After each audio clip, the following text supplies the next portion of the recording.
Hey there guys, welcome once again to another video, and this again is going to be another G.I. Joe Retaliation figure review.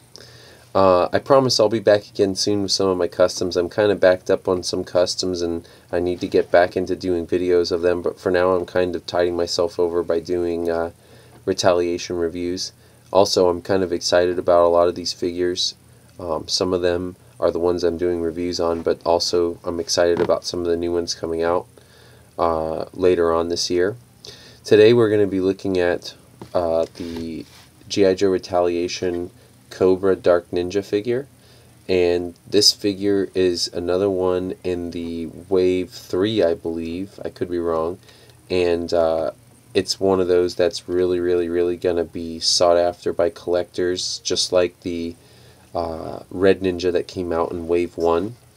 And the reason why this is sought after is because this Dark Ninja is basically a repaint of the 30th anniversary / Renegades Storm Shadow.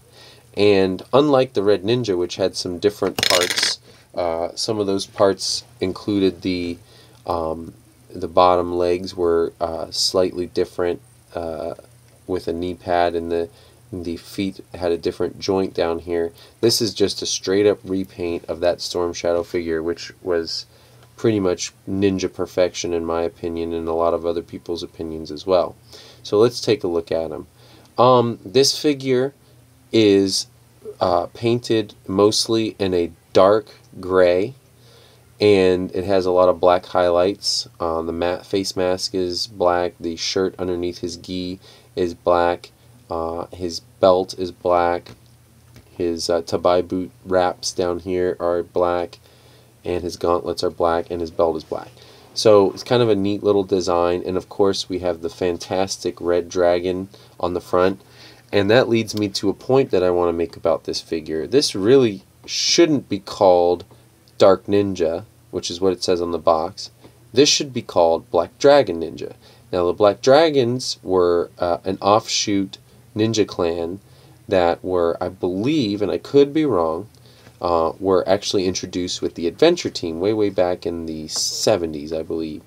And that was the older G.I. Joe before Real American Hero. And then later on in the late 90s, early 2000s, the Black Dragon was introduced into the Real American Hero line, and we did get a Black Dragon Ninja figure in the early 90s, or late 90s, early 2000s, somewhere in there. I think it was the early 2000s. There was a Ninja Dojo battle pack that had a Black Dragon Ninja figure in it, and then it was re-released as a Dollar General figure back in the old O-Ring days. So anyhow, this is clearly a Black Dragon Ninja. He's black, and there's a dragon. So that makes this figure extra cool for collectors like me who know a bit about G.I. Joe and want to, you know, kind of like include all of those things. Also, it's just a really cool ninja figure.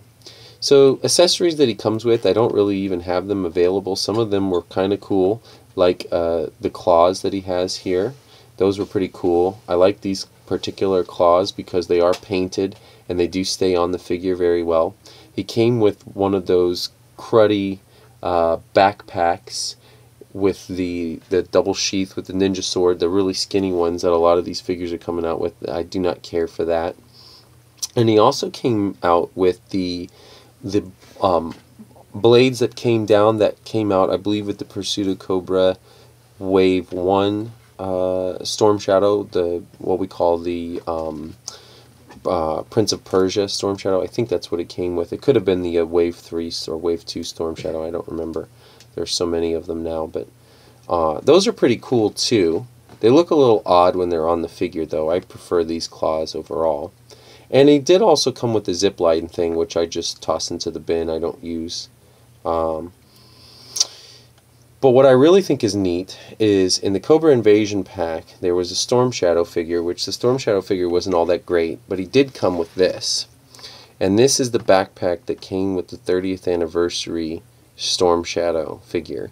And it also did come with, of course, the swords, both short and long, and the arrow that he came with that does store into the backpack. Now this backpack does come apart in two pieces, and there's actually enough room in there for Storm Shadow's bow, although he didn't come with the bow, that bow. He came with the compound bow, which I gave to another figure. So if you get this figure and you get the Cobra Invasion pack, I highly recommend that you do this, which looks super cool. And if you're a customizer and you have a little bit of red paint, you can paint the ring and the Arashikage symbol in there and really have a neat looking combination. And if you have any spare bandoliers, which I do, eventually I'll paint to match a nice little black bandolier to go along, so it makes sense that he actually has a backpack on there. And then of course, you know, multiples of this figure would make some great Ninja Customs, which of course I am seeking to do. Hopefully this figure won't be too difficult to find. I hope they made a lot of them, because I'd like to get a minimum of 4, if not more, because he's great in and of himself, but also for Ninja Customs. Alright, that's going to do it for the... Oh, I forgot to do articulation. Let me before I sign off, do articulation. Ball jointed head, ball hinged shoulders, ball hinged and swivel elbows. He does have the hinge and swivel wrists, ball jointed hips, double jointed knees, and no rocker ankles. This is a regular hinged and swivel ankle, which really makes this figure cool. So that's going to do it for this review. I hope you guys enjoyed it. Hope it helped you out. And until next time, from Lucas Clones, we'll see you next time. Cobra!